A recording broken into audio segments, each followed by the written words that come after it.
So I want to thank you all for being here. And I just want to let you know, now I'm going to be clicking around on my screen a bit, but I just want you to know that I'm going to be sharing a little bit about my money story and my process of working on my money shadow later on, and it's going to be included in the substance of this webinar.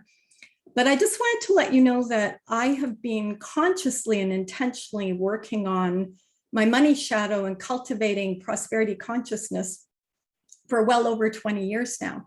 And I've been working with clients on it since 2008.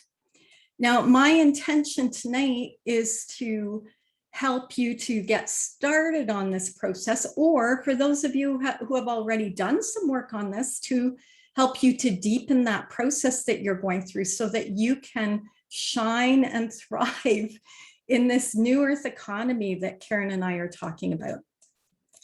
And I want to again thank you for taking the time to be here, or if you're not able to be here tonight, I want to thank you for taking the time to watch the recording. And I intend to make sure that you leave this webinar with some insights and tools and processes that are going to allow you to have a transformative experience. And I'm going to give you as much as I can during the time that we have tonight. And then at the end of this evening, I'll let you know how you can get more support. So the billion-dollar question is, why is this so important? And why is this topic important at this time? And I think it's really important at this time because we're at a key point of human evolution, and healing the individual and collective shadow is so important. We're seeing a lot of shadow stuff right now, and I think we're experiencing it within ourselves as well. And an important aspect of this is the money shadow. And the prevailing paradigm that we are living within around money and economics, it's a really dysfunctional one because it's rooted in scarcity consciousness. So for many of us, it's timely to prioritize this. And this is something, a quote from Carolyn Mace, the spiritual teacher and author, that I heard many, many years ago, and it really stuck with me. And she said, specifically, healers need to heal these patterns, develop financial clout, and become an economic force in the world. And I believe that it's only through this, only through that shift in consciousness, that we will be able to co-create this new earth economy individually and collectively. So it's really vital that we do our own work on this issue. So tonight we're going to be looking at how the money shadow is showing up for you, including what control dramas and archetypes may be unconsciously playing out for you that are keeping you from shining and fulfilling your greatest potential with your work. And this relates to what Karen was talking about last night about the healing signature and being able to fully shine that. And the reason that we can't sometimes is because of these shadow patterns. So we're also going to discern what these deeper polarity patterns, beliefs, and feelings maybe that are driving these control dramas or these archetypes. And you're going to experience a process that will engage your brainwaves to release and reconcile these patterns. And you'll also learn how to bring more ease, peace, and flow into your relationship with money, so you can prosper and have a greater impact on your clients and on your community and on the world. So what is the shadow? What is this thing that we call the shadow? And I'm pretty sure a lot of you know what it is, but I'm just going to give this basic definition. It was Carl Jung that coined that term, the shadow. And just in a really basic definition, it's the unconscious, it's the parts of ourselves that are hidden from us, both the positive and the negative. And Jung said that the future of mankind very much depends on recognition of the shadow. And like I said before, I think this is something that we are witnessing right now. We're witnessing a huge collective shadow coming out during these intense times, and we're also experiencing that ourselves. But what's interesting is that Jung felt that the shadow is pure gold. Like, this is where the key to our own liberation and the liberation of the collective lies within excavating our shadow. So when we open ourselves to revealing and integrating what's hidden within us, we become less defended. We also become more stable and more secure, and we feel more in balance and more aligned. So how does your shadow keep itself hidden?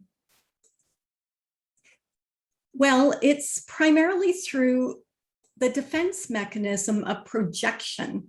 And projection is this unconscious process where we deny both our unacceptable and unlovable traits.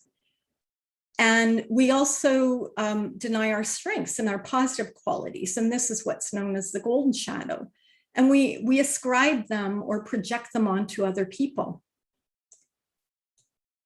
Our compulsive tendency is we blame other people, or we blame circumstances, or we blame the outside for our inner reactions and for our problems, for our life experiences, for our happiness, and for our success. And it's really not a very empowered place to come from. I love this quote. It's by a Jungian poet named Robert Bly, and he says, the issue is not so much that we project, but how long we keep the projections out there, because we pretty well all project. So how can we work with the money shadow and recognize our projections? And this is another wonderful quote by spiritual teacher and author Andrew Harvey. And he says, if we stand calmly in the depth of our divine consciousness, we'll find the strength to really look at the shadow and make it conscious. And I think that's really an important thing to understand, is that doing this work is not for the faint of heart. And it's really imperative that we do it from this gentle place of compassion and loving kindness for ourselves, from the neutral witness. So mindfulness is a really important aspect of doing shadow work, because if we're not in the witness when we're doing this work, we can actually re-traumatize ourselves.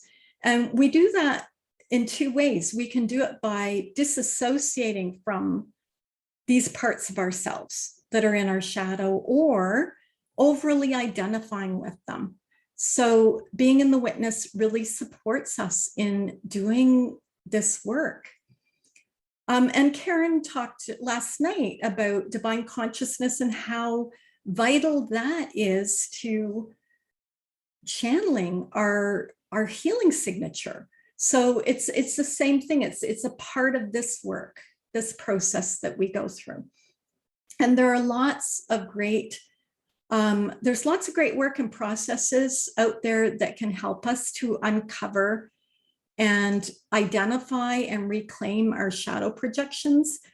12-step programs are probably the most well-known. And I don't know if they're traditionally talked about in the context of shadow work, but they're definitely a method of doing shadow work. And they also incorporate those spiritual principles into them.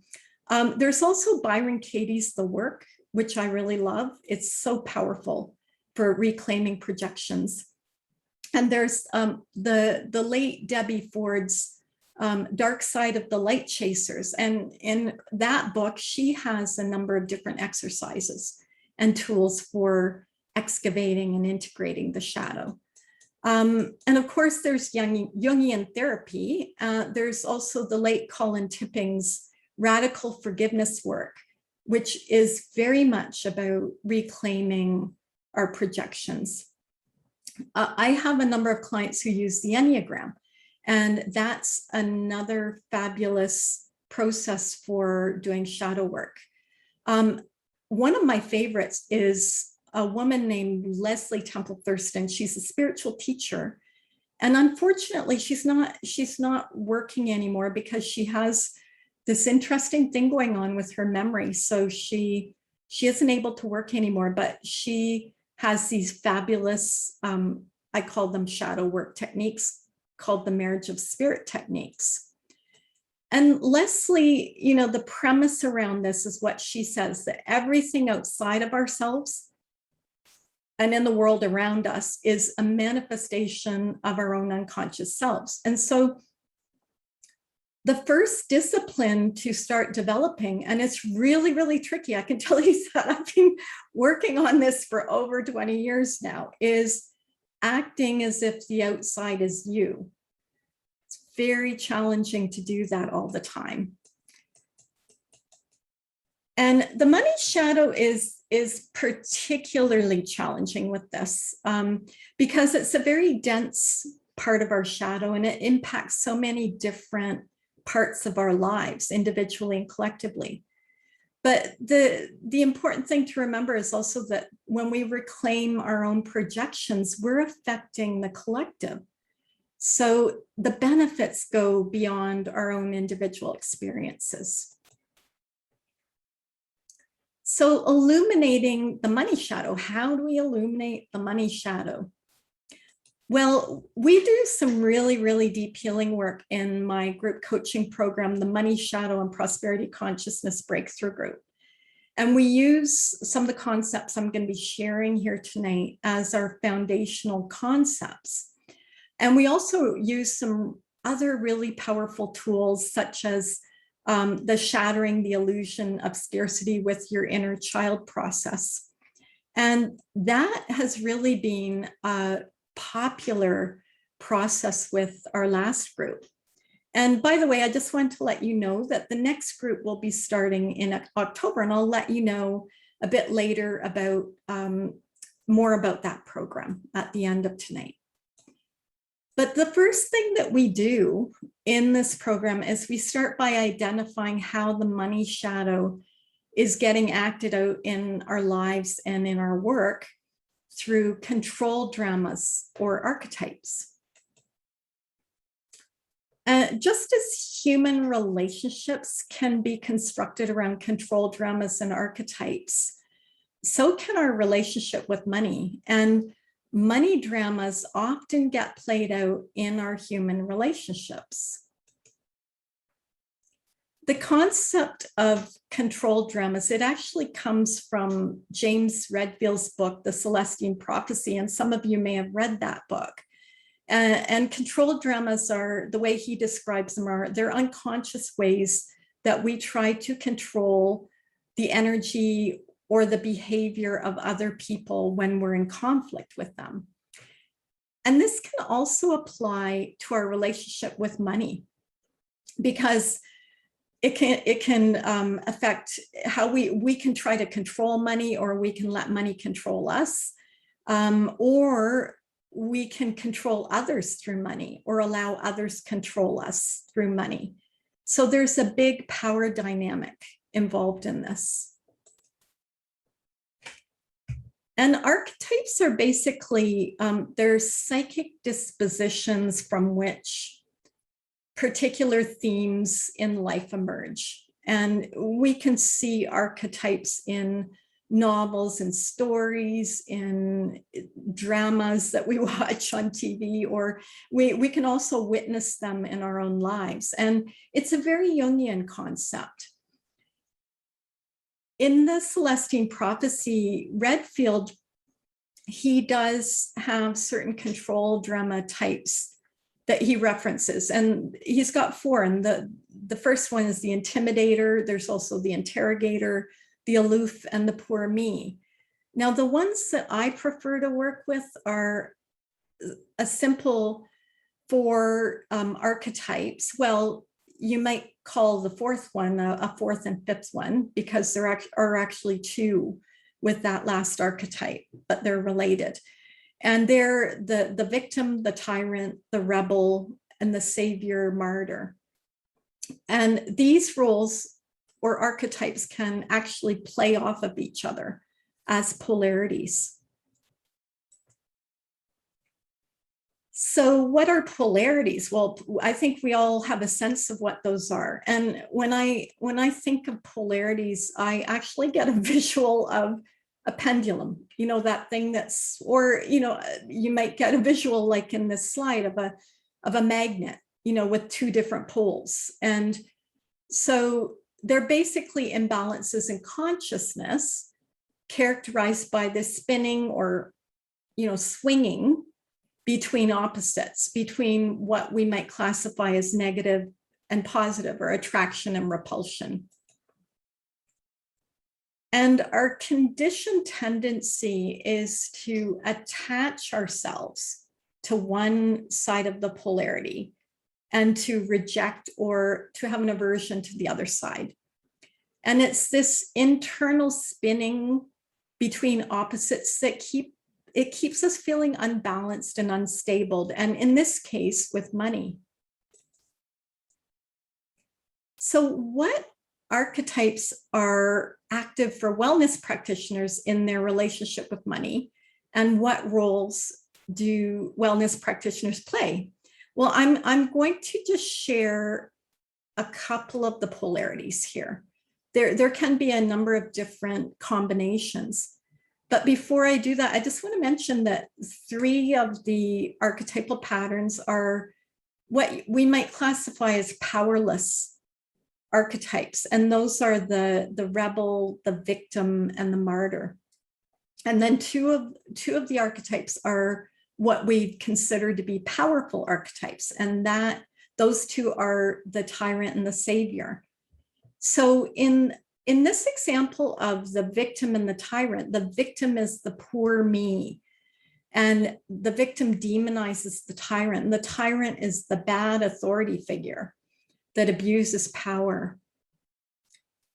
In this other combination, the victim and the savior martyr, the victim actually idealizes and glorifies the savior and wants to be rescued by the savior.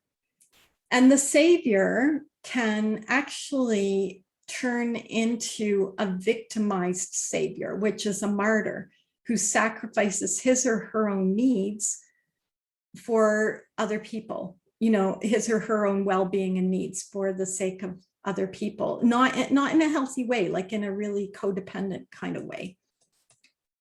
And the rebel, so the last example, the rebel and the tyrant, the rebel in this combination is playing out aggression towards the tyrant. And the rebel wants to be the one who's in control. So I'm just going to share the archetypes that have been active in my relationship with money and give you some examples. So, you know, from my early years, you know, from childhood and from my family, right into my young adulthood, I played out the victim and the tyrant with money, in seeing money and wealthy people as tyrants and feeling victimized by socioeconomic inequalities. I came from a lower middle class Catholic family, and the messaging that I got around money, and I'm not saying this is true of all Catholic families, it's just the messaging I happened to get in my family, was that money is unspiritual, or there's something distasteful or immoral or corrupting about money. And concurrently, there were also fears about scarcity and a lot of feelings of deprivation in my family. And I experienced this especially when I compared myself to my classmates who came from wealthier families. And so in my early days as a coach, I'm skipping ahead many years now, but in my early days as a coach, and when I look back to my previous career as an employee, I was a professional fundraiser, and I worked with a lot of corporate people and high net worth individuals. So my money shadow was smacked right in my face because I was around wealthy people all the time.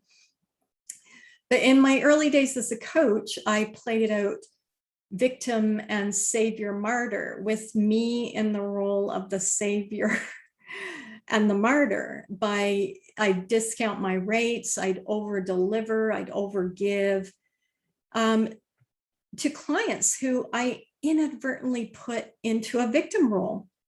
And here's the belief system that would be running through my head, not always consciously. It would be, but they need my help so much and they can't afford my full rate. And I see this a lot. This is really common with wellness professionals. There's a compassion there, of course. So it's not that, this is all negative shadow or anything like that, but it can be unhealthy when it becomes a codependent type of behavior, where we can actually caretake our clients around their finances. And in terms of the rebel tyrant, I had this, I would have been almost embarrassed to admit this many years ago, but it's absolutely true. I had a very rebellious attitude towards money, where I rejected money as the tyrant, and I was really financially ambiguous. Like, I didn't do financial planning. I didn't track what I spent or what I earned. I didn't have financial goals. And it was like a lot of ambiguity. And I resented having to spend time on money. But the truth is that underneath it all, I felt a lot of shame about money. And that shame got acted out through rebelling against it. So, Karen, I'd like to call on you now because I'd love to have some of the participants, or any of the participants, share in the chat what archetypal polarities that they can see playing out for wellness professionals, and also maybe describe how they think they get played out. Yes, go ahead, class.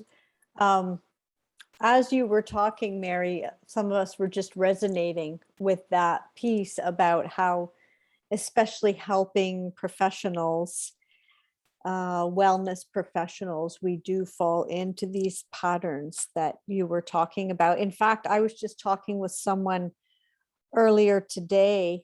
I won't name them because they're on the webinar. I don't want to put them on the spot. But we were talking about this. This is not an uncommon discussion. The clinician had charged a discount rate for someone who said, "Oh, but I can't afford it." And then sure enough, that person turned out to be a no-show, and then wanted, a further extenuating circumstance for their discount. So, I mean, the end of our discussion was no discounts. Okay, no discounts, but it was very much exactly what you're talking about. And I think we've all done that. We get into this discussion with ourselves, but I have these skills and this person really needs help. And if I don't give them help, the entire world will collapse. And then what will happen? And so, yeah. Yeah, there's no grandiosity going on there, is there? Right? Yes, not at all. Yeah. But that is, although no, so yeah, let me just throw out to the group, if you are noticing any of these polarities in your own life right now, victim tyrant with money, rebel tyrant, and so forth, just type them in the chat. Yeah. Or any other thoughts about Here comes one from Miranda. I noticed for myself the victim tyrant playing out. For me, wealth has been connected to exploitation so deeply that I find myself unconsciously avoiding things that would bring me wealth. And Patricia is saying, I see the pattern of professional savior martyr and clients who can see or sense the vibration and then project their victimhood. Wow. Yeah, you've got it. Is it Patricia? That was Patricia? Patricia, that clients will Yeah. sense that you're playing out Yeah, the savior, and they'll absolutely. play out their victim. Yeah. Yeah, and that's how the polarities operate together, right? It's like they're kind of connecting in, hooking into each other in this unhealthy power dynamic. Yes. Yeah. And yeah. And it's something about being drawn to the helping profession in the first place. It kind of has a martyr undertone to it. And we're raised to, we're very much immersed in discussions around being conscious of where we might unconsciously be exploiting and so forth. And I think we just throw that onto money. I agree, Karen. And it's interesting how you put that about, the martyr archetype kind of underpinning a lot of helping professions, or the impulse to go into a helping profession. And that's why it's so powerful to do our own work, so that we can be aware of those very subtle motives that, and I also want to highlight that, these archetypes, they have also a strengths side to them. So it's not that that's all awful. But the shadow sides are when we act from this dysfunction. It's a dysfunction that we're acting out. And but the impulse for many of us can be that we get our sense of self-worth by measuring how much we can help other people. So I think that's part of the trap that we can fall into, and be activating and acting out that the martyr, the savior part of the profession in terms of archetypes. There's also a couple other comments about this. Amanda saying, I'm sometimes feeling guilty or made to feel guilty for surpassing my family. And so am I a victim in that, or guilty for being a tyrant? Maybe I'm not understanding them fully. So Amanda's saying that there's some guilt around surpassing her family's level of wealth, I guess. And Right. then, yeah. And then Anna is also saying, I feel some built-in guilt for charging people. So she's definitely, I guess that would be the savior martyr. Yeah. Yeah. Absolutely. Janet saying, I'm doing my best to see money as an energy exchange, and on my side, it becomes unbalanced. And holding this in this beautiful bubble, and I just want everybody to close their eyes for a moment and hold these painful shadow aspects in this unconditionally loving morphic field of energy. Because and I also want to thank you for having the courage to step up and share in such an authentic and raw way about this, because money is one of the most triggering topics and the most shame-inducing topics for humanity, I believe. Yes. So I really want to acknowledge all of you, and even if you haven't spoken, I want to acknowledge you for being here, for being interested in looking at this. And I just want to make a comment about the what Miranda shared about the guilt of exceeding, let's say, your family, the family's achievements or success or anything. And that I've had that conversation with so many people, and I've had that as well myself, and I still have it. I still am working on that.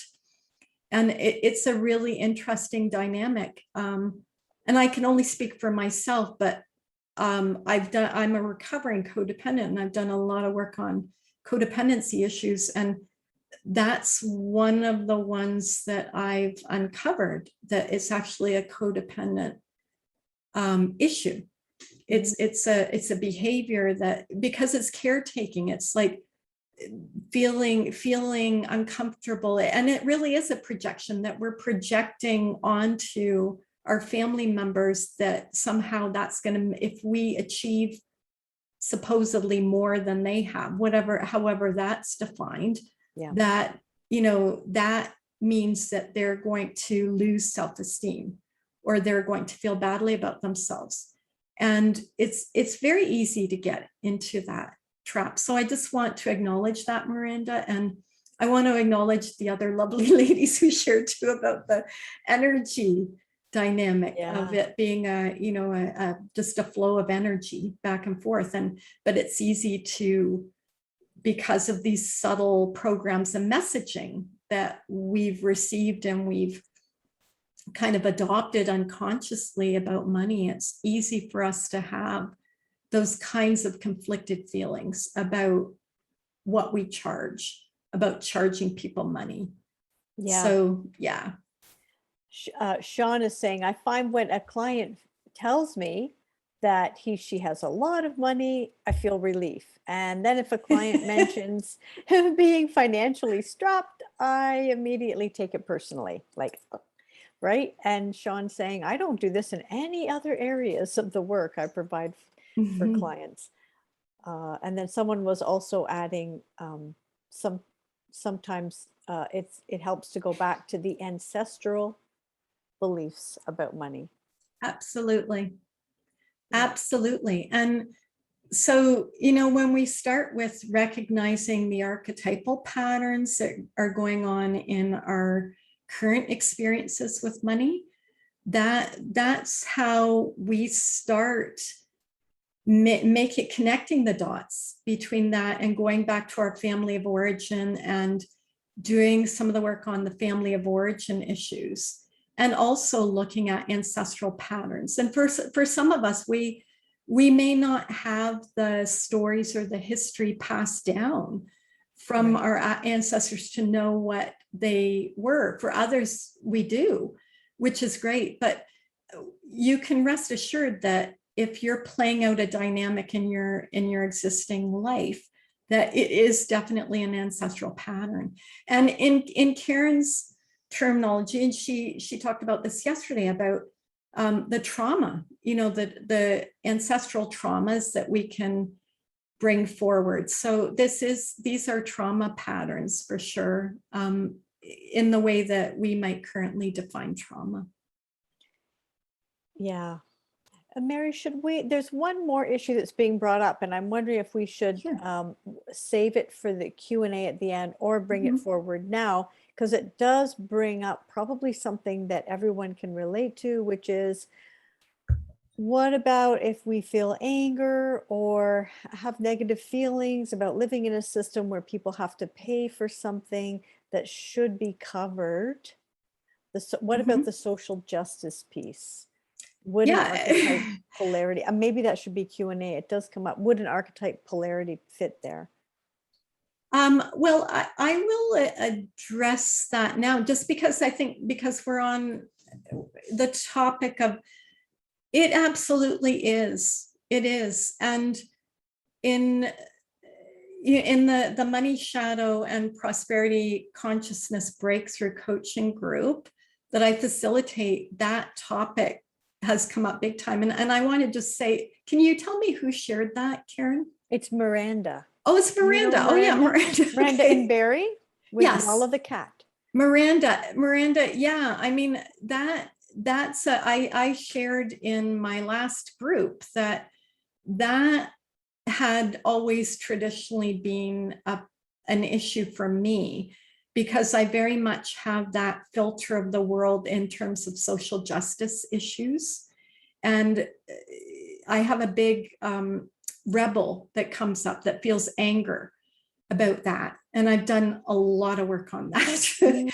So, and what I came to realize is that it is definitely playing out those archetypal patterns. So as somebody who relates to kind of activism, I have a strong rebel. So that's definitely the rebel and the tyrant being played out.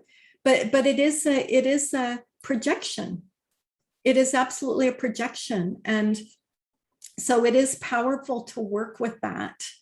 And I've found ways of creating some what I might call balance, ascended balance around the polarities that are engaged in that scenario that you're describing.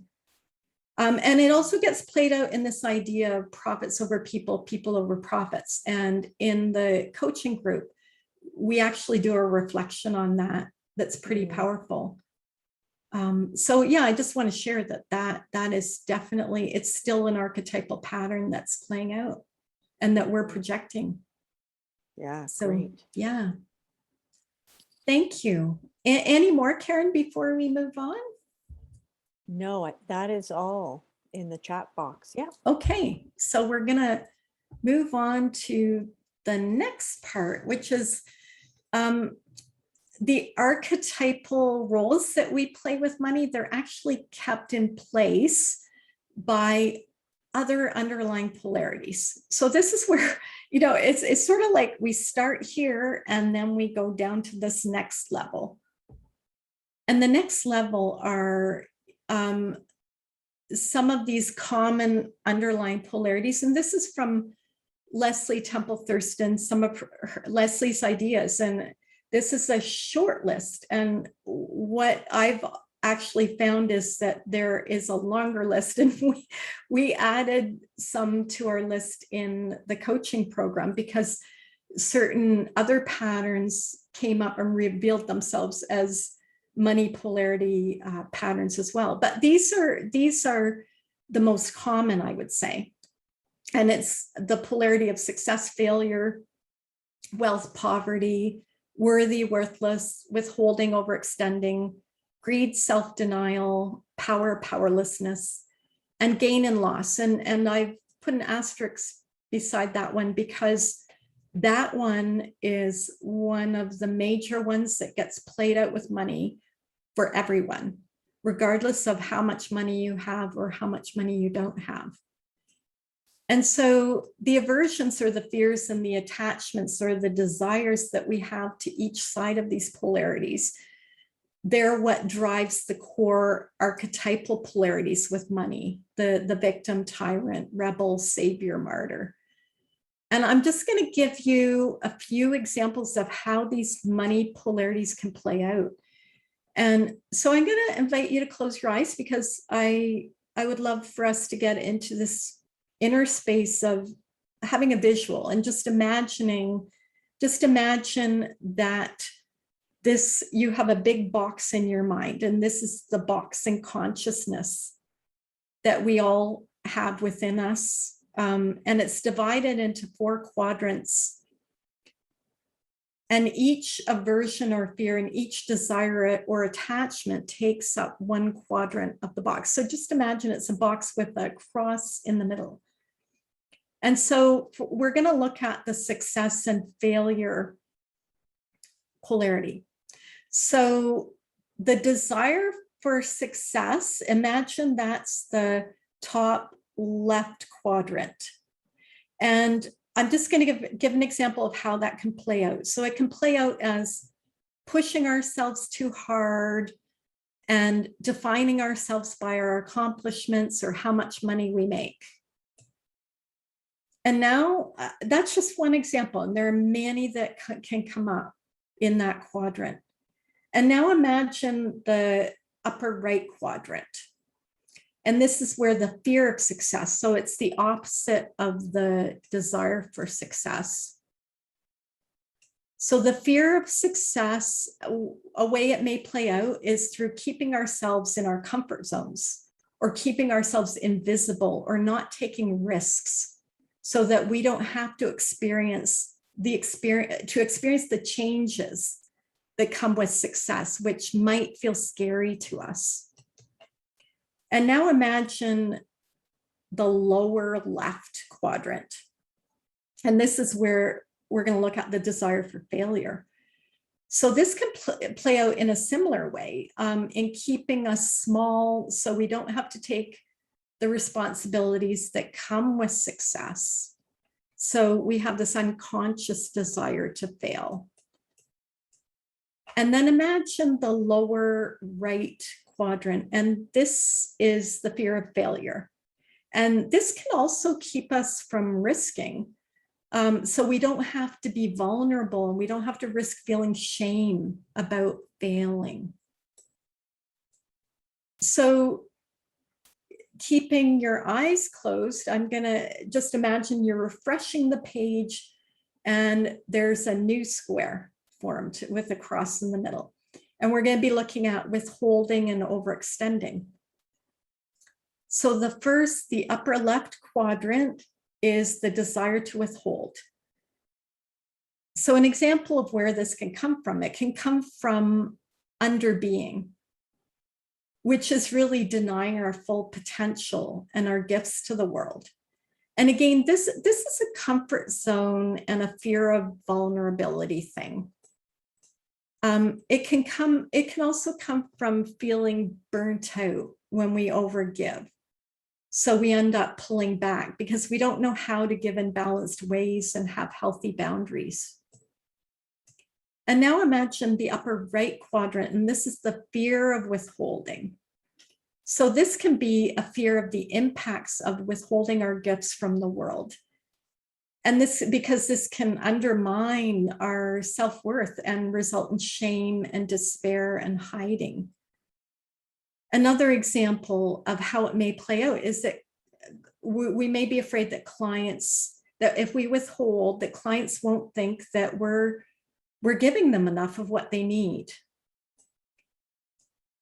Now imagine the lower left quadrant, and this is the desire to overextend.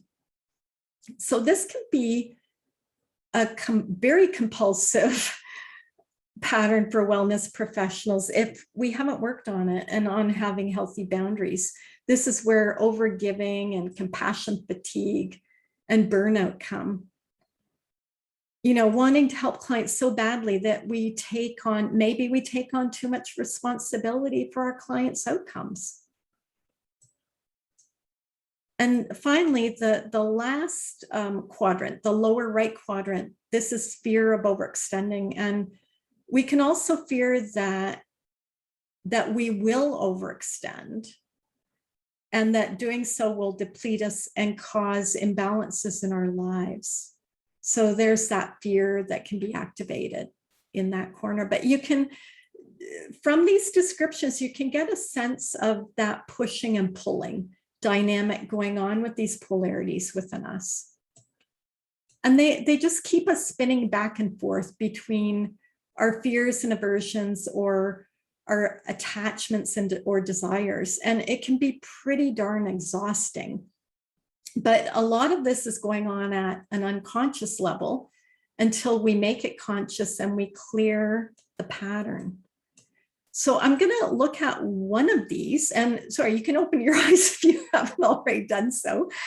But I'm going to look at one of these more closely, and that's the one I mentioned before, the gain loss that is active for everybody, every human being in this world, because it's a core money polarity, right? And on some level, even if it's subconscious, we all fear loss and desire gain. So what's the underlying emotion? There can be a number of them. The main one I feel is underlying this polarity is fear. And there can be many, many, many different beliefs under it. So one of them is I'm not going to get, or I'm going to lose. That can be an underlying belief. An example is if I really go for my vision of what I want to create through my work, it won't it won't work out and I'll lose money and be a failure. So that can be, oh, it can be fear of letting money go out, or, that fear of creating the vision that we want to create. Another limiting belief can be something like, if I gain, someone else will lose. And that, circling back again to that idea, I think it was Miranda talked about it, or somebody did, about this idea that, if I charge money to this client at a certain level, that they're gonna lose out. Maybe it was Shauna. I'm sorry, I can't remember who it was who mentioned that, but it's this idea that there's this, unequitable power dynamic going on, that somebody else is going to lose because we gain. So that's an example. If I raise my rates, people who need my help won't be able to afford my services. And so the polarity dynamic is the fear of gain and the desire for gain. We're into the square, right? With the 4 quadrants, the fear of gain, desire for gain, the fear of loss, the desire for loss. And so in order to work with that polarity, we need to work with each quadrant of that square. So what do you think are the primary money polarities that affect wellness practitioners? And I'm going to call on Karen again to monitor the chat. And I'm going to go back 2 slides so that you can see the list of polarities.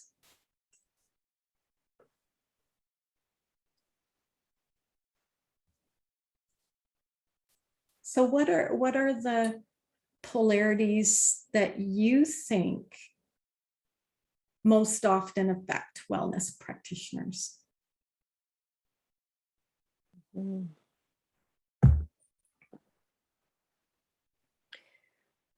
One I see a lot, Mary, in consulting, and here comes some up on the chat as well, but I have a lot of conversations with people, clinicians, around power and powerlessness, and that desire for power, yet at the same time a fear of power, and then a desire for powerlessness is definitely present, and a fear, and also an incredible fear of powerlessness. So I see that a lot. Absolutely. And then in the chat, we're seeing worthy and worthlessness coming up for a couple people. 3 people so far definitely saying, oh, it's worthy versus worthlessness. So a lot of people are resonating with that one in themselves. A 4th one, yes, feeling unworthy. I'm unworthy to charge I'm unworthy to charge a reasonable rate for service. Oh. Miranda's saying, for me, I have a lot of the greed, self-denial. Yeah. And rather than seeing money as energetically clear. So desiring and fearing the greed and the gain. Yeah. Gigi is saying, yep, success and failure and huge fear of failure. Mm-hmm. Yeah, these are, we all have these, even if we don't want to admit that we have them, we do. So it's very tricky, and a lot of them actually do interconnect with each other. So Karen, you were talking about the power and powerlessness. That is kind of feels like it's underneath a number of these other polarities as well. But it's the one of the dominant money polarities we see going on in 3D consciousness in 3D. And this is all relating to 3D consciousness, but in 3D consciousness, we see that the dynamic of power and powerlessness around money being played out a lot. Yeah, and for me, this is probably my own polarity of wanting to be a savior here, but like it's so heartbreaking for me because I'll be meeting with fabulous clinicians and they'll be sharing their gifts with me, and then there's such hesitancy to share the gifts or to charge the appropriate rate or to put themselves out there, and it's related to, as we're seeing in the chat, worthiness, or oh, who am I, I'm not that person to do that thing. And so it's like, to me, it's a little bit heartbreaking. It is Like heartbreaking. I'm taking it on now. I have to let it go. Where are your boundaries, Karen? No. Oh man, yeah, because like such talented people, and the world needs them. That's what I'm thinking. Absolutely, and hence the impetus behind this masterclass series that we both put together collaboratively. And I think you're absolutely right, Karen. I mean, that this is, you and I both have this passion for, we want to express our gifts, and we want all of the people who are in our network of these wonderful leaders and conscious leaders and wellness practitioners to shine and thrive too. And we rise together. So we're doing this work together. And yeah, that's the reason behind this masterclass series, so that we can break through this, and breaking through to, like what Karen was talking about yesterday, to 5D consciousness, to divine consciousness, because that is seriously the key to it. When we're in divine consciousness, we're not susceptible to these polarities. We're living from this place of complete peace and inspiration. And so we're not affected by this. It's just clear. And we're transcending the ego. This is all ego programming. And we're transcending that to live from that spaciousness of divine love, and that place that's so elevated, and the ascended balance state, which is the unification of these polarities. So yeah, I just want to really thank people again for showing up for this, because it's huge, and it's vulnerable work to be doing. So thank you again. And Karen, are there any other shares in the chat before we move on? Some of the members are sharing some interesting stuff around. Some conversations going on. So I'm trying to see if there's any questions. The polarities archetypes are a part of our soul journey. Hey, Marilyn in PEI. To heal and grow, so we can create our sacred medicine to share with the world. Beautiful. Beautiful. Yeah, so no other questions. Beautiful. Okay. So I'm going to move forward back to, so we looked at that one. And so what are, again, Karen, sorry, I meant to ask you to stay on, but called? Yes, I called. We're going to look at what are the underlying emotions behind these polarity patterns for wellness professionals. So if people want to share that in the chat, what they think the emotion is. And we can actually combine that with what are the underlying beliefs and emotions going on for wellness professionals behind some of those polarities that you mentioned, the powerful, powerlessness, worthy, worthless, success, failure, any of those. What are some of the emotions and beliefs that might be going on underneath? All right.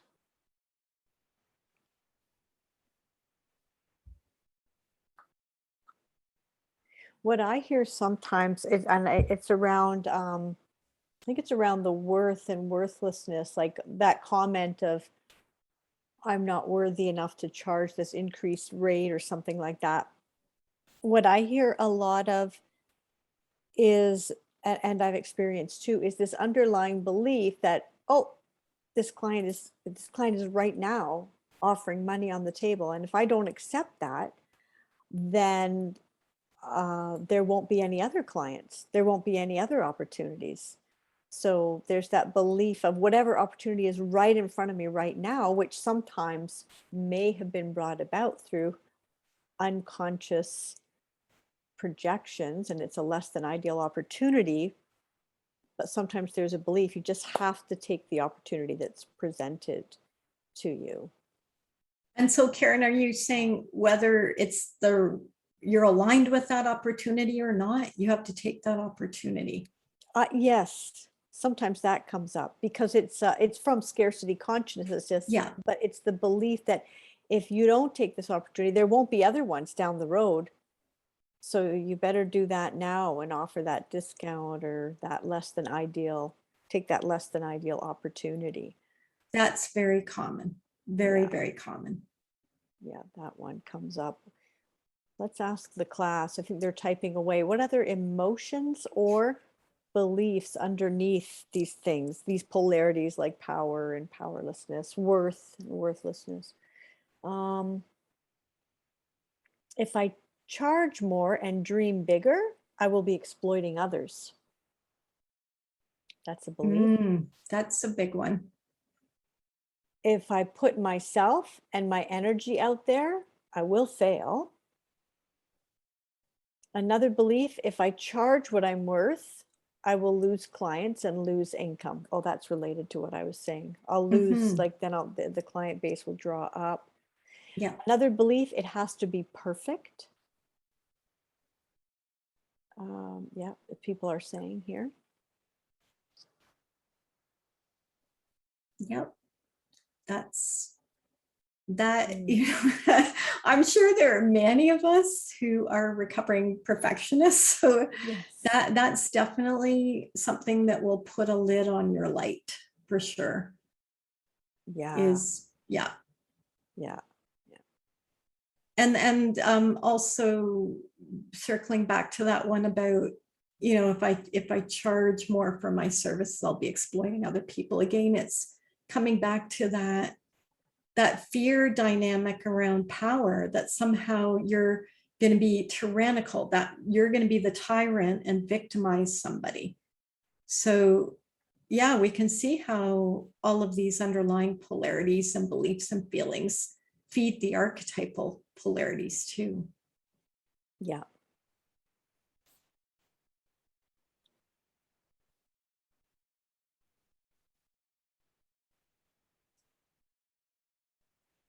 Anything else, Karen, before we move on? No, there's nothing coming up in the chat. No. Okay. Yeah. Okay. So the question is, and we're doing well on the time. The question is how, and I promise you that most of the intense learning has taken place tonight. So because I know, when we've been an hour into a webinar, our energy can start flagging, but this is the lovely kind of relaxing part where you don't have to do too much thinking now. Good. So how can we release and reconcile these patterns? Well, there are lots, like I mentioned before, there are lots of different tools we can use.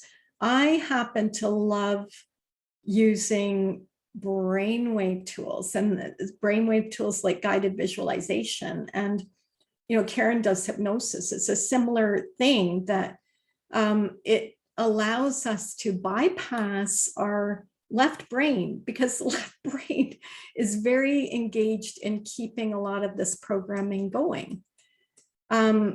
So I love using guided visualizations to slow the brain waves down to alpha and theta.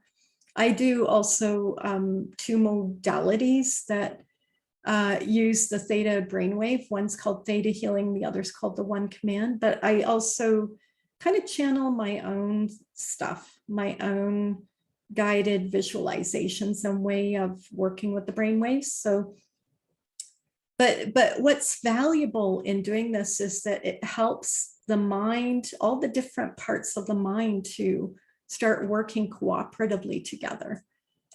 And like I mentioned before, we tend to have really overdeveloped left brain hemispheres. So when we can develop our right brains, we can actually create more balance between our brain hemispheres and tap into the full capabilities of our mind. So we're going to do what I call a unification of opposites guided visualization. So I'm going to just invite you all just to close your eyes and start bringing your awareness within. And just let go of your day. And you don't even have to keep processing any of the information that I've been sharing tonight. I just invite you to relax. And also don't worry about doing this process right. There's no right or wrong. When you're doing it right, when you're doing it wrong, you're doing it right. So that's again another mind trap we get into. So just trust the process and go with it. So allow your body and your nervous system to start slowing down, to start relaxing.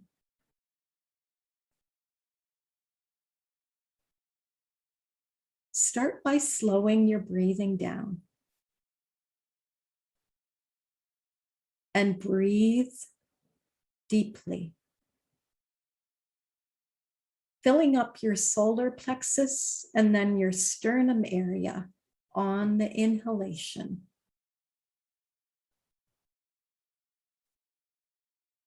And then exhale slowly as you reverse. And allow the air to expel from your chest area first.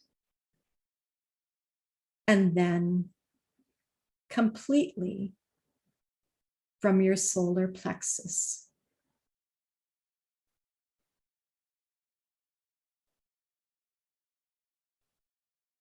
Allow this to be as effortless as possible.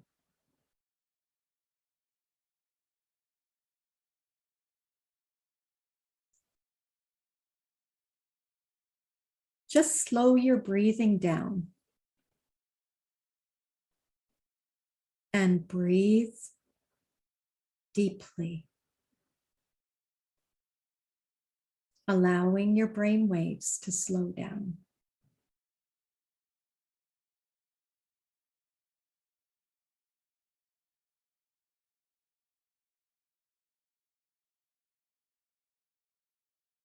And now allow your tongue to relax.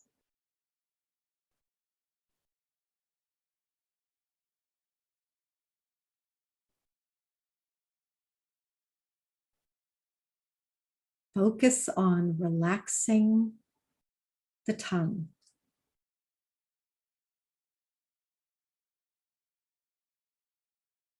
Imagine it's floating in your mouth.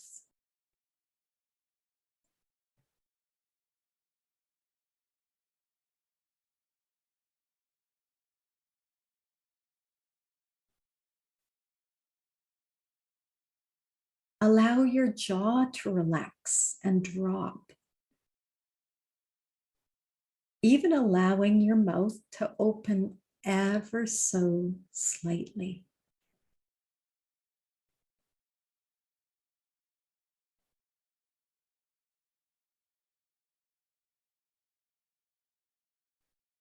And with each exhalation, feel your tongue and mouth relaxing even more.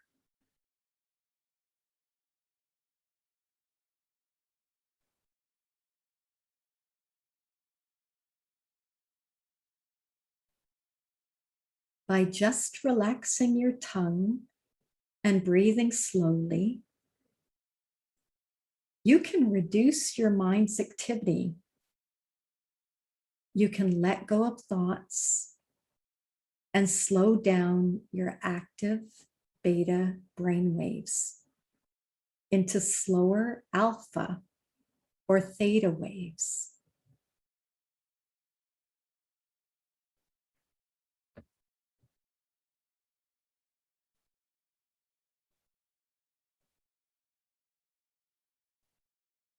As you continue to breathe slowly and deeply,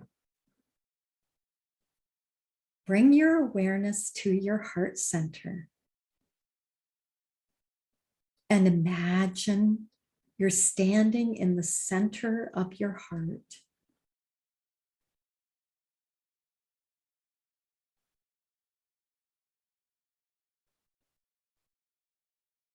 Feel how warm and safe you feel.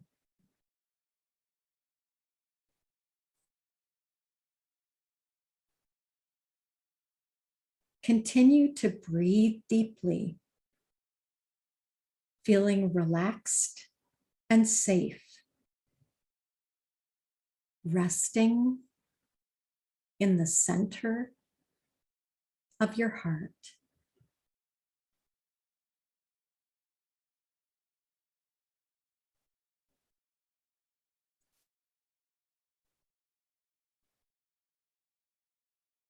And now from this heart space,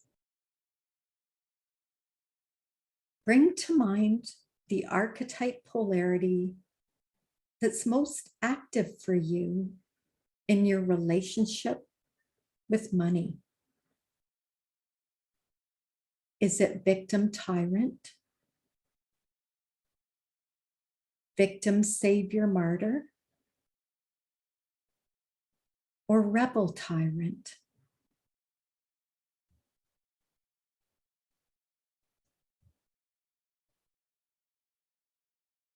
Which role do you play? And which role does money play? Or which role do your clients play regarding money in this polarity?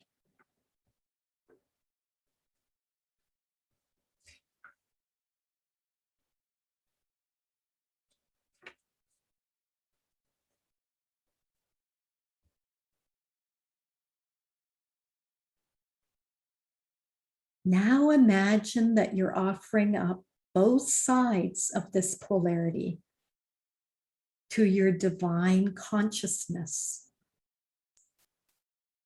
This luminescent ball of white energy hovering just above the top of your head.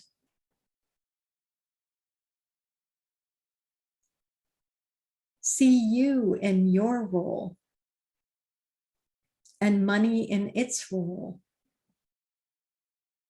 or your client's role related to money.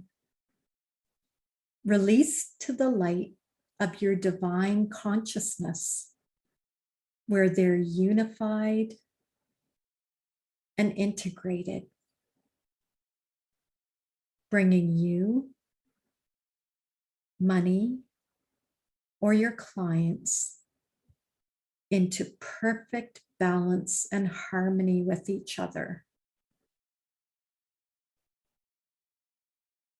No longer subject to the push and pull of this archetypal polarity pattern.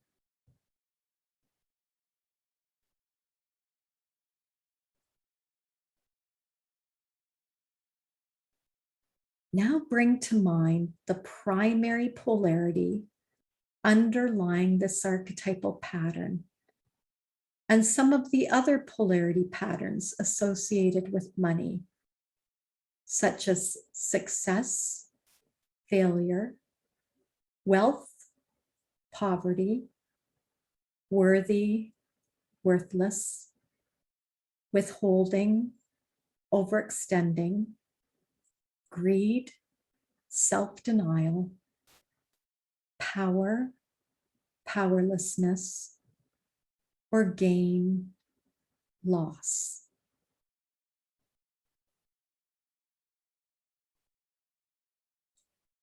What are the underlying emotions and beliefs underneath your your primary polarity.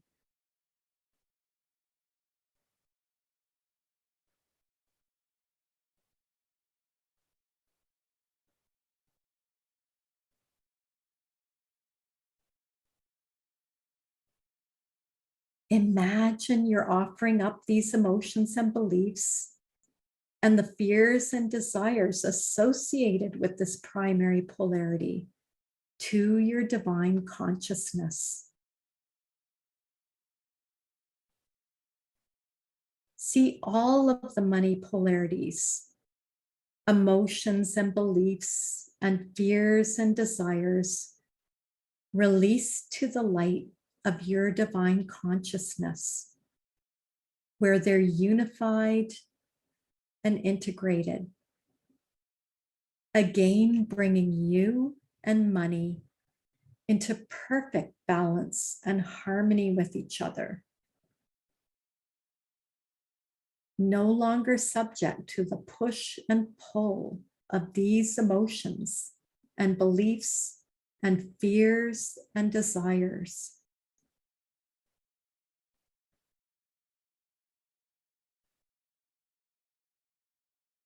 Allow the unification of all these opposites within you to be easy, integrating into every cell and DNA strand in your body.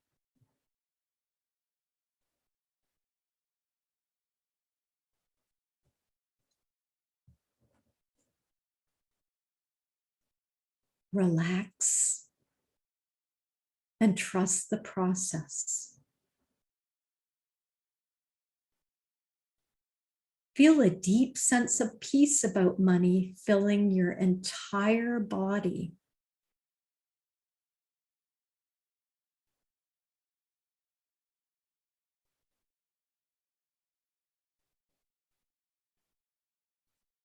And very gently,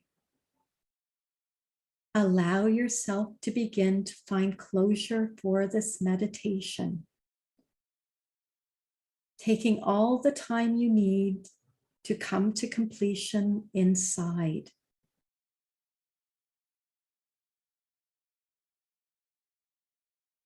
Send your energy down from your feet into the earth below to firmly reestablish your ground of being.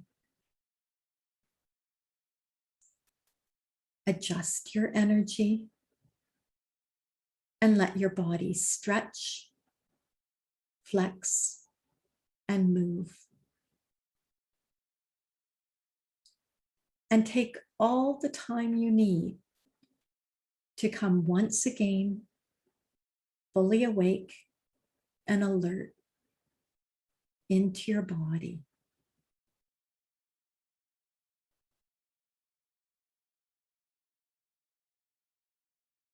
And when you feel ready, allow your eyes to open gently.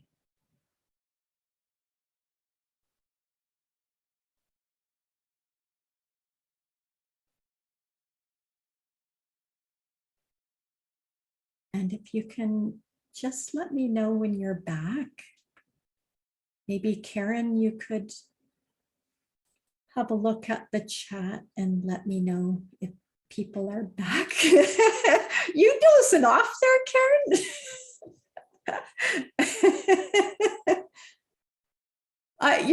There you are. Oh, I lost my voice. I was so deeply in, but I'm back now. You're back. Good, good. That's what these visualizations do at the end of the day. They just put people right to sleep. So it's like. It was nice, though. It was really nice. I actually had a little bit of insight come up for me there. Oh, awesome. Yeah, so thank you.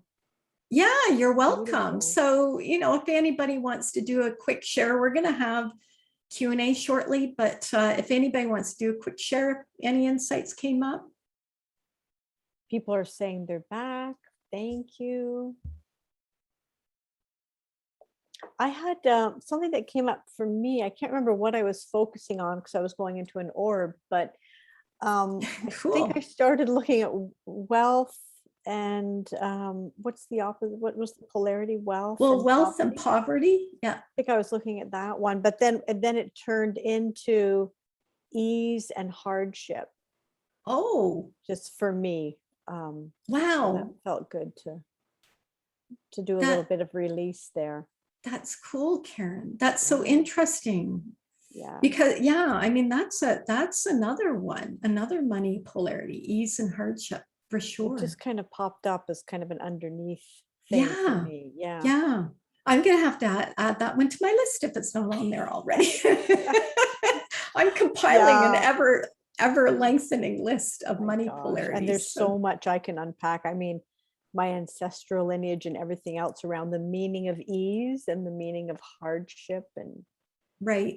strife, right? Yeah. Yeah, there's a lot of stuff to unpack there. Yeah. Miranda said, yes, that polarity definitely resonate, ease and hardship. Well, yeah. Okay. So People are back. Yeah. people are back. So we'll go on because I know it's getting late. So I want to leave you all with a coaching question to reflect on the next time that you meditate or journal. And this is, what's the cost of ignoring your shadow? And this is a really interesting journaling question that I've done. And what's the cost to yourself? What's the cost to your clients? What's the cost to your loved ones? What's the cost to the world? So yeah, that's your home play. That's some of your, I like to call it home play. So it's not work. So it's not contributing to hardship. We want it to be, Yes, we want it to right. be easy. We don't want Yes. this to be hard. So yeah, and just stream of consciousness, just do some journaling around that. It's a very powerful coaching question. What is So the cost of ignoring your shadow? Yes. yeah, Mhm. and I want to leave you with, I'm sure you can come up with some of these yourself. So this could be part 2 of your home play, is how can you bring more ease, peace, flow, and energetic balance into your relationship with money? And by extension, because what actually happens is you bring that into your relationship with yourself. So that's another coaching question, but I'm going to leave you with a few ideas around that. And the first thing is to make a commitment to make the unconscious conscious so that you can set the process of your growth around this, clearing the money shadow and cultivating prosperity conscious into motion. And the second thing is to become aware of the archetypes you're acting out. And we can actually do this on, a daily or a weekly basis. You can notice what you're acting out when you deal with money in your practice and your business in real time in your life. Another thing then after that is identify the polarities that are most active for you behind these archetypes. And then identify the deeper underlying polarities the deeper underlying emotions and beliefs that are behind these polarities.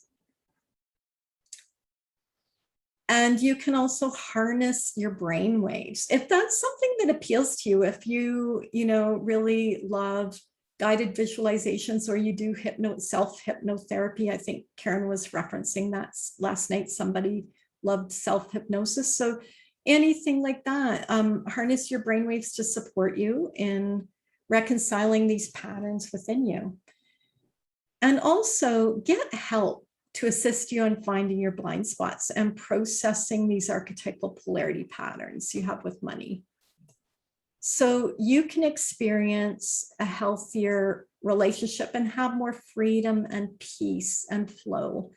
And this is really important because one of the limiting beliefs that can keep us in our shadow patterns, in our money shadow patterns, is the belief that we don't have the time to do this. We don't have the time to do this kind of work. Or, there are other things demanding our time and we don't have the time, which in itself, time scarcity is a money shadow belief, right? It's another scarcity belief.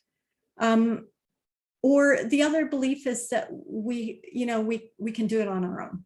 well, I can just do this all on my own. And the truth is that we rise together and that we expedite our evolution when we partner with other people. And I've found that to be absolutely true in my own experience. So, rather than putting it off and kicking the can down the road, so to speak, I really encourage you to consider that, getting support. And finally, you can set an intention and offer a prayer to help you see and experience money from a more unified perspective. So I want to leave you with some pieces of prosperity wisdom, leave you uplifted and not down in the shadow, but the dregs of the shadow. So here's a quote from this Indian yogi and philosopher, Sri Aurobindo. And he said that the Hindu goddess Lakshmi, and I know Karen has a Lakshmi statue. It's lurking somewhere around her, I'm sure. But yes, I do have one. The Hindu goddess Lakshmi embodies ancient knowledge that love and money originate from the same source and consciousness, the divine flow of authentic abundance. And he said, we must practice being neither attracted nor repulsed by money. And that's the work. That's the work that we've been focusing on today, is unifying reconciling our attachments and our aversions and clearing them so that we can come from that place of divine consciousness and the authentic flow of abundance. And I love this quote too. This is from Joel Kuhl. Remember that money is the consolidation of the loving, living energy of divinity, and that the greater the realization and expression of love, the freer will be the inflow of that which is needed to carry forward the work. And so, it's the realization and expression of love. It's so essential to reclaiming our individual and collective shadows. And it's only then that we can reclaim money for the divine and experience money as an expression of the divine as well. And a final quote by Barbara Wilder, and she's a lady who wrote a book called Money is Love, a great little book. She said, money is the blood of the planet. Heal the money and we can heal the world. And here we are talking about how we can start transitioning into that new earth economy and 5D consciousness. So I have a call to action. I promised you that at the end of our time together, I'd let you know how you can get more support. And so I invite you to start healing your hidden money patterns and sign up for the next Money Shadow and Prosperity Consciousness Breakthrough Coaching Program group. And this is starting in mid-October. This is how I describe it is it's a mindset, heart set, soul set mastery program that helps wellness practitioners to manifest their dream work vision and more financial abundance and freedom, release limiting money patterns and stop depleting themselves and playing small or feeling small. And to find out more about the program and to apply, you can visit animtorres.com/money-program.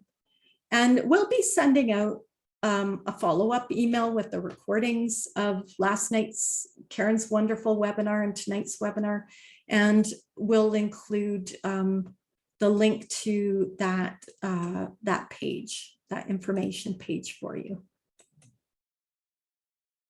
I just wanted to share a testimonial from one of the participants in my last group, and this is Lisa, and she said, my relationship with money has been transformed from one of discomfort and dread to a loving, empowered relationship. I've been confidently and consistently enrolling new clients without discounting my rates. The result has been more energy and joy for creating unique, inspired offerings and events. So this is what happens when we do the work. We have profound experiences of flow in our work, in our practices, in our businesses, in our lives. And I have another call to action. This is a complimentary one. I invite you to join the Birthing the New Earth Economy Circle. So like I said, this is complimentary, and it's to help you as a coach, therapist, wellness practitioner, or a conscious leader or entrepreneur to clarify your prosperous contribution to and collaboratively vision and birth an economy that's based on higher consciousness and values, the new earth economy. So if you feel called to this to fulfill your potential with your work and step into a higher economic vision for humanity, then I'm going to suggest that the circle is for you as well. And you can register and find out more details at animatourist.com/birthing the new earth economy. And you'll also get that link in the follow-up email. So we're on to question. I know we're it's getting late, so I do want to give anybody the opportunity who has a question to ask that question. So Karen, do you want to have a monitor of the chat? And thank you, Karen, so much for your help with all that. Yes. Yeah. So yes, I have questions, and let me just see in the chat if there are questions for Mary, or of course you can raise your hand if you'd like for us to hear your voice or see your beautiful face. You can raise your hand or put something in the chat. Yeah. I'm really so interested in, this new earth economy and moving from 3D to 5D. And so it's really touching what those quotes that you referenced. I just wonder, this is just me wondering, Mary, because money has such polluted consciousness around it. Yeah. And there's so much polarity codes embedded in it. And there is malicious intent. There is malicious intent in the 3D around money. In my view, I don't know, maybe I'm projecting onto certain trillionaires, but in certain industries, but I think there is malicious intent. It's not love. So then as we transform, as we birth the new earth economy, as we extend out our healing codes, will that older system fall away because it's trauma and division and power? Or will there be two parallel systems, one that's love and flourishing and equality, and and will they just continue to play out in living in peace and harmony with one another? I don't know. That's just something I was thinking of as I was reflecting on that. That's really interesting, Karen. And, I can't say that I have an answer to that, because many people believe that there are parallel realities. So I don't really know. And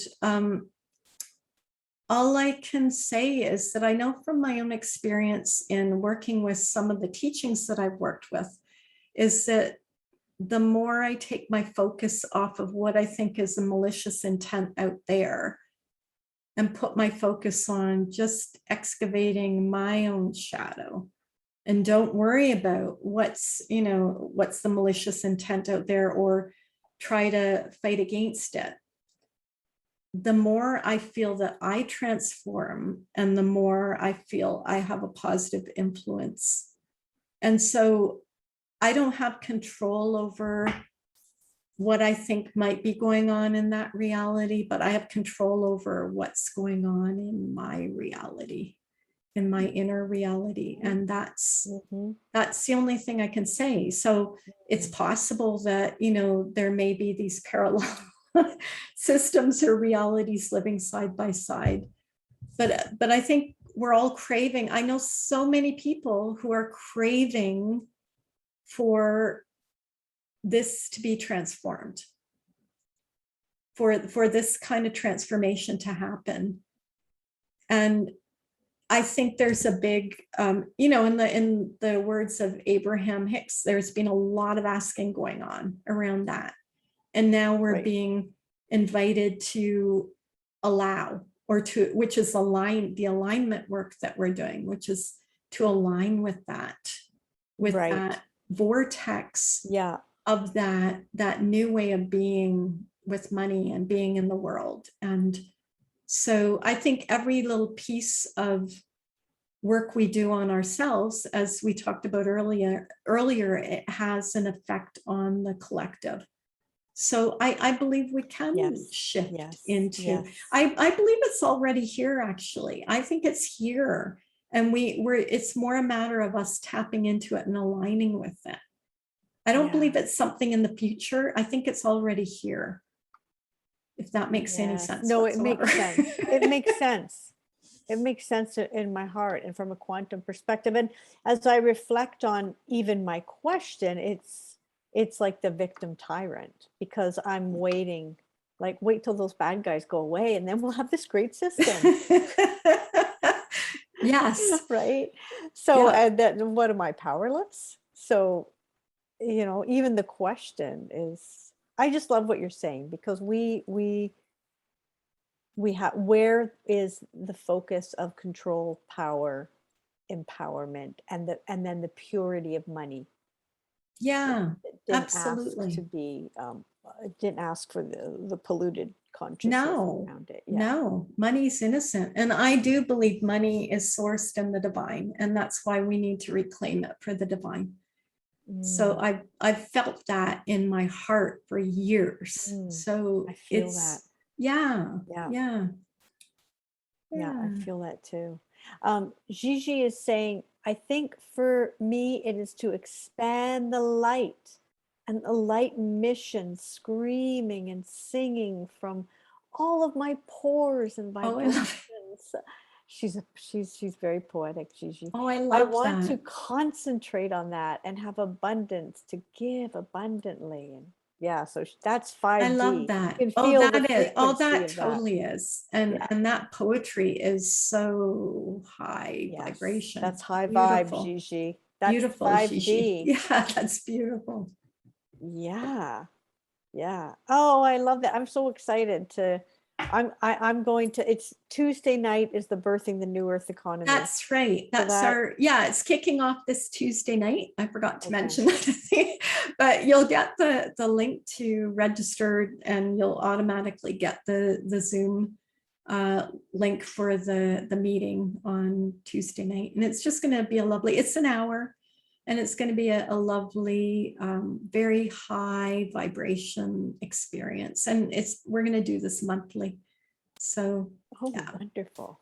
Yeah. Okay. And then just one more comment here says, Miranda's saying, like timeline, shifting our perception from the archetypal timelines to one where it flows and moves from the heart. Beautiful. This gives me space to move back and forth without self-judgment. That is beautiful, Miranda. And that's so important, because you know what? We're every day, all of us are channel surfing. We are. Yeah, we're channel surfing between 3D and 5D. And we're human, right? It's part of our human experience. So there's nothing to judge. It's just about witnessing the journey. And if we feel called to doing our work to clear and integrate these shadow pieces, so that we can be pure channels for this divine healing for money, right? So. Yes. Cheers to being divine channels, everybody. Yes. Judy is saying, thanks to Karen and Mary for offering this. This is the first time I got into this subject. So interested with clear But I kept notes of information and some of your slides. So someone's really, Judy is very excited about all this new information. Wonderful. You're welcome, Yeah, Judy. And thank you for thank you. showing up and being a way shower. Yes, Judy is a way shower. Mhm. And Gigi is saying we are like little fishes swimming in Mother Ocean, a consciousness of all knowing. Beautiful. Yeah, I love Yes. this. Yeah, I love it All too. right. Yeah, we That's can do great. this. We got this. We can do this. So All I want right. to just thank all of you for attending tonight and for all that you do to bring light and love and healing into our world. And we are the way showers together. So thank you so much for Thank you, coming. everybody. And And thank you, Mary. yeah, and I think I can stop the share now and just go like that. And then we're back. There you go. Oh, great. Awesome. Okay. Well, thanks so much, everybody. And Yes. everyone's saying merci. And hopefully we'll see you next week. Yes. Yes. Okay. We look forward to seeing you again. And we will send out all the links. Great to see you, Sean. Thanks for coming. Thank you, everybody. Have a good Bye. night. Have a great, bye, Dar. Have a great night. Bye. Bye. Bye, Karen. Okay.